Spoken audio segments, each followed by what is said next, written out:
नमस्कार, मैं हूं आपके साथ सुचित्रा गुप्ता। इमरान खान 2022 में प्रधानमंत्री पद से हटाने के बाद से लगातार मुश्किलों में घिरे हुए हैं। हम ऐसा क्यों कह रहे हैं वो भी आपको समझाएंगे। इमरान 2023 से रावलपिंडी की अडियाला जेल में बंद है और खान को तोशाखाना मामले में 14 साल की सजा, इद्दत के मुकदमे में 7 साल की, तो अल कदीर ट्रस्ट केस में 14 साल की सजा हो चुकी है। और अब 9 मई की यानी कि 9 मई 2023 की हिंसा को लेकर इमरान खान पर सबसे बड़ी सजा का खतरा मंडरा रहा है। पाकिस्तान में इमरान खान को मिलिट्री कोर्ट में घसीटने की तैयारी की जा रही है।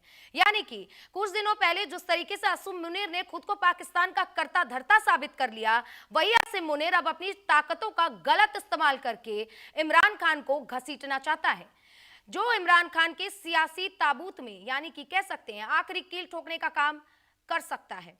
खबर यह है कि सब पाकिस्तान के नए सीडीएफ आसिम मुनीर के इशारे पर हो रहा है, यानी कि खुद को पाकिस्तान का कर्ता धर्ता जो घोषित कर दिया है, सारी शक्तियां अब आसिम मुनीर के पास है, चाहे सरकार की हो चाहे आर्मी की हो। ऐसे में आसिम मुनीर मनमानी कैसे ना करे। सत्ता की चाबी भले ही शहबाज शरीफ के हाथ में हो, लेकिन पर्दे के पीछे से आसिम मुनीर कठपुतली नचा रहा है। इसी को लेकर आज हम चर्चा करेंगे कि आने वाले समय में इमरान खान को जिस तरीके से घसीटा जा रहा है, क्या इमरान खान की जान को खतरा है, और क्या अगर ऐसे ही हालात चलते रहे तो पाकिस्तान आने वाले समय में बांग्लादेश और श्रीलंका जैसा नहीं बनेगा। हम इस पर विस्तार से चर्चा करेंगे। उससे पहले आपको एक रिपोर्ट दिखाते हैं।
दौर में पहुंचती दिख रही है।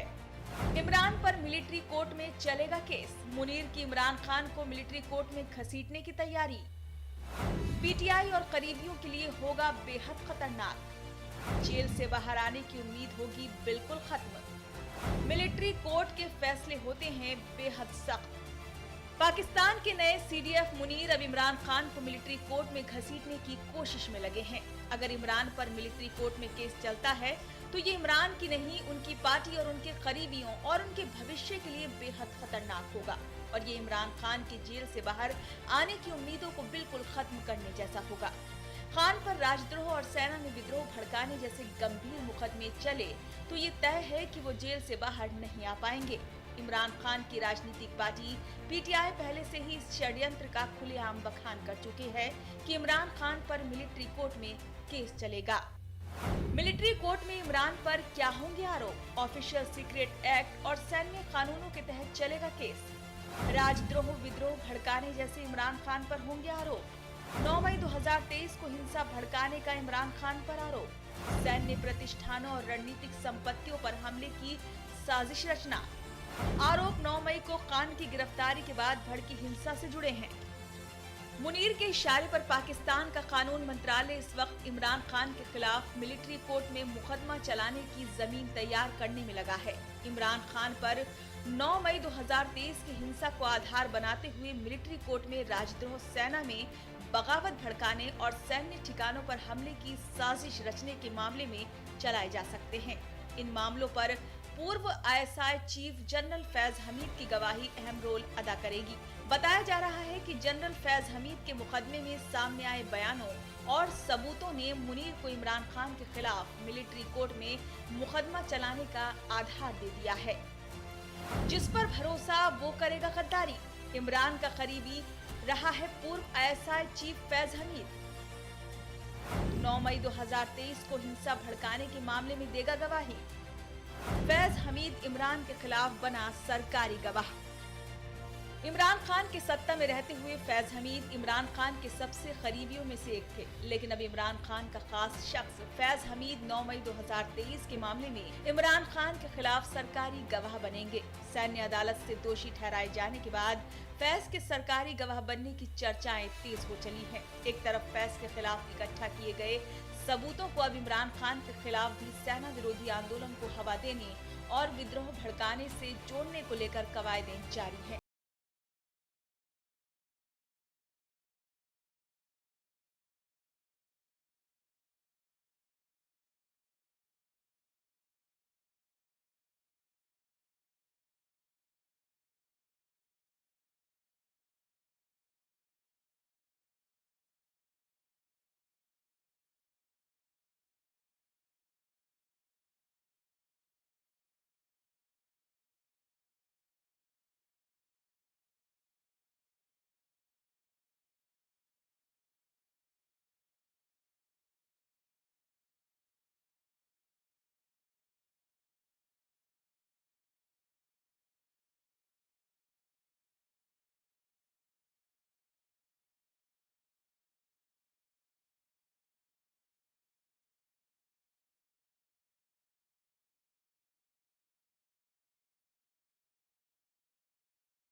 तो देखा आपने।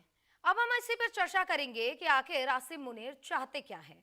हमारे साथ दो खास मेहमान जुड़ गए हैं। Retired major general Rajan Kochhar sir senior defence expert के तौर पर हमारे साथ जुड़े हुए हैं, जो विस्तार से इस पर बताएंगे कि आने वाले समय में इमरान खान पर जो खतरा मंडरा रहा है और जो आसिम मुनीर की मंशा है उसको लेकर विस्तार से हमें समझाएंगे। और साथ ही हुसैन जावेद साहब जुड़ रहे, पाकिस्तानी पत्रकार हैं और विस्तार से ये बताएंगे कि आखिर आसिम मुनीर जिस तरीके से अपनी नई नई चाल चल रहे हैं, इससे पाकिस्तान में आने वाले समय में क्या हलचल होगी। बहुत बहुत स्वागत आप दोनों मेहमानों का। और जावेद साहब, सबसे पहले शुरुआत आप ही से होगी कि आसिम मुनीर इसीलिए तो चाहते थे ना कि सारी ताकत जो है उनके हाथ में हो जाए ताकि वो जो मर्जी चाहे वो कर सके, और अब नतीजा पूरे दुनिया के सामने है।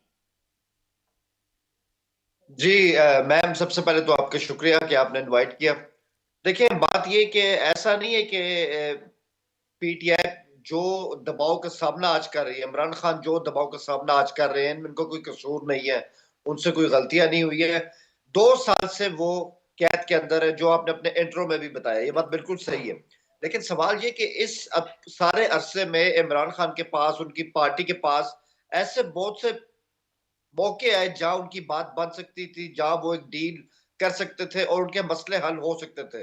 लेकिन इमरान खान ने वो तमाम की तमाम जो उस तरह के मौके थे, उन्होंने अपने हाथ से गवा दिए। शायद कई दफा ऐसा होता है कि उनको एक, आप ये समझ लें कि अपने ऊपर बहुत ही ब्लाइंड किस्म का एतमाद था कि शायद उनको लगा कि उनमें इतनी ज्यादा पॉपुलैरिटी आ गई है कि शायद उनको किसी की बात सुनने की जरूरत ही नहीं। और ऑब्वियसली ये अंदाजा उनका गलत साबित हुआ है।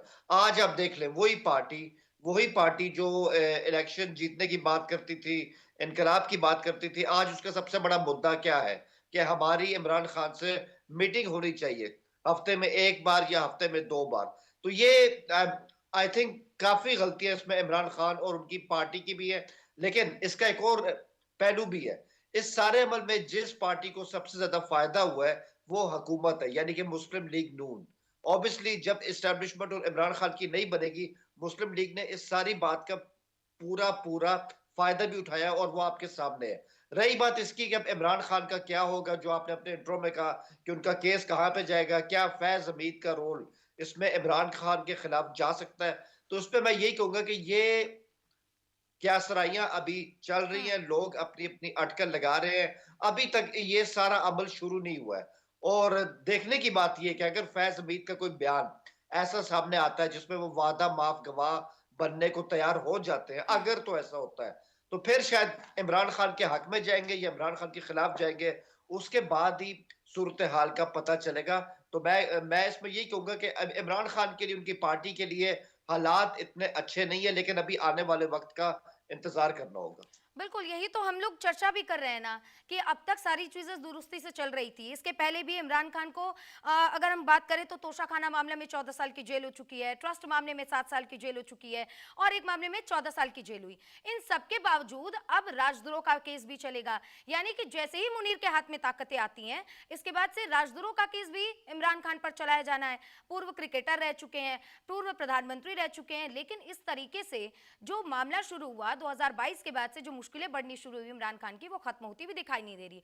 और अब आसिम मुनीर के हाथ में सारी ताकतें हैं, तो इसमें हस्तक्षेप अब कोई कर नहीं सकता। हमारे साथ राजन कोचर सर हैं। राजन कोचर सर, बहुत दिन बाद आपके साथ चर्चा में बैठने का ये सौभाग्य प्राप्त हुआ। आपसे मैं ये समझना चाहती हूँ कि ये तो वही वाला हाल हो गया सर, एक कहावत भी है कि इश्क में कुछ भी बीच का नहीं होता, या तो होता है या तो नहीं होता। यानी कि अब किस्सा ये है कि जो कुछ भी है, अब अगर है तो मुनीर के हक में है और अगर नहीं है तो फिर कंप्लीटली मुनीर उसको खत्म कर देंगे, बर्बाद कर देंगे।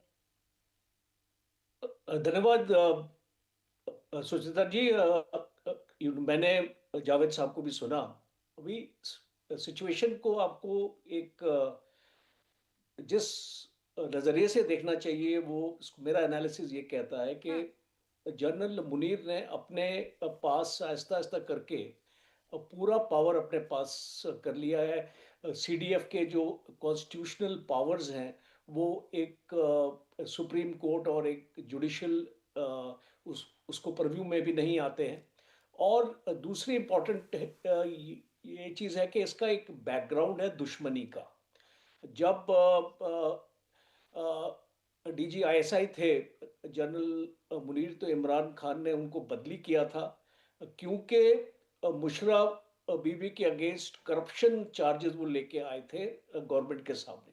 तो ये एक बहुत ही जनरल मुनीर के लिए एक ईगो का मसला बन चुका है कि वो किसी भी हालत में इमरान खान को सीन से बाहर करना चाहते हैं।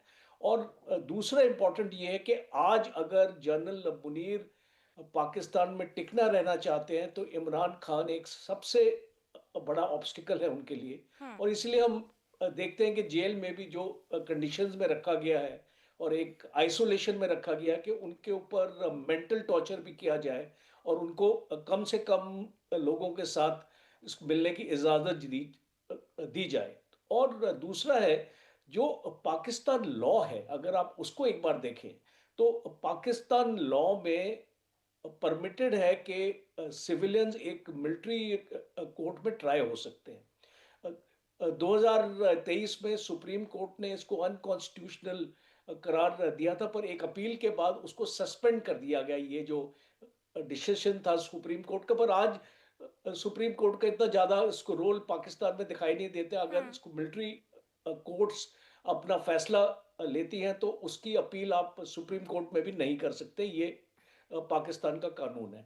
और जनरल इस फैज हमीद की जजमेंट के बाद जो उनको अभी सजा मिली है, एक प्रेसिडेंस हो चुका है और उसमें कुछ चीजें आई होगी सामने, और इसलिए अभी हम स्पेकुलेटिव में हैं बिकॉज अभी कोई हमको डेफिनेट इंफॉर्मेशन नहीं है कि जनरल हमीद एक गवर्नमेंट अप्रूवर बन जाएंगे, बिकॉज ये आने वाला वक्त ही बताएगा। बट कोशिशें आई थिंक जारी रहेंगी जनरल मुनीर की, बिकॉज वो चाहेंगे कि हफीज जो उनकी तरफ आ जाए और उनकी सजा को माफ कर दिया जाए, बिकॉज एक कैरेट उनके सामने रखा जाएगा। एक कैरेट और स्टिक पॉलिसी हम जिसको अंग्रेजी में बोलते हैं, उस टाइप की पॉलिसी जनरल मुनीर अपना लगा सकते हैं। और आपको अगर याद होगा कि 9 मई का जो इंसिडेंट था उसमें काफी सिविलियंस को मिलिट्री कोर्ट ने सजा दे चुके हैं पहले भी। तो इसको प्रेसिडेंस पाकिस्तान में है, और अगर हम ये बोले कि एक मिलिट्री कोर्ट इमरान खान को ट्राई नहीं कर